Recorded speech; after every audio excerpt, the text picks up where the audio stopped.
ইমান সোনকালে যাবা ভবা নাছিলোঁ।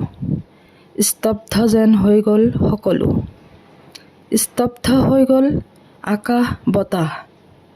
অবিশ্বাস্য, অসহ্যকৰ।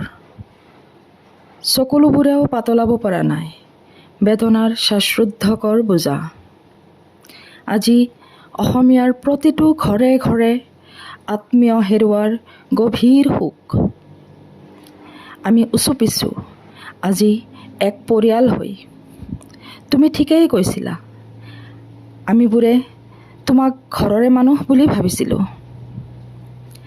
আজি তোমাৰ প্ৰতিজন আত্মীয়ৰ হীৰাই উপহীৰাই বৈছে একোখন বেদনাৰ ৰক্তাক্ত নৈ।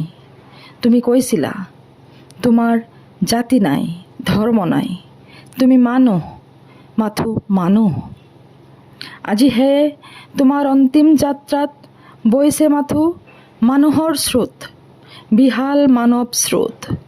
জাতি ধৰ্ম বৰ্ণ নিৰ্বিশেষে আঁকোৱালি ল'লা তুমি সকলোকে মানৱতাৰ এনাজৰীৰে। বাজি উঠিছে আজি প্ৰতিটো হৃদয়ৰ অলিয়ে গলিয়ে মাথো তোমাৰ মায়াবী সুৰৰ লহৰ। সঁচাকৈয়ে শিল্পী তুমি মানৱতাৰ খনিকৰ।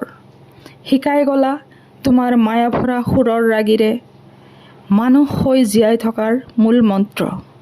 তোমাৰ সৰলতাই ঢুকি নাপালে সৌ বেপাৰীবোৰৰ দুমুখীয়া প্ৰতাৰণা। কাঢ়ি নিলে সিহঁতবোৰে তোমাক আমাৰ পৰা কাঢ়ি নিলে সিহঁতবোৰৰ ঘৃণনীয় স্বাৰ্থন্ধতাত। কিন্তু নাজানিছিল সিহঁতে হত্যা তোমাৰ অবিনাশী, চিৰজীৱিত হৈ থাকিব অসমীয়াৰ প্ৰতিটো স্পন্দনত।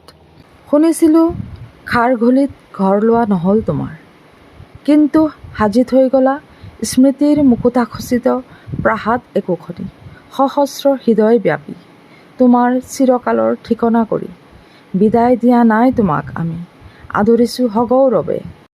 হে সুযোগ্য সন্তান অসম মাতৃৰ, তোমাৰ সৃষ্টিৰাজিৰ গৰিমা সাঁচি থম সযতনে প্ৰজন্মৰ পৰা প্ৰজন্মলৈ। অন্তহীন এই যাত্ৰা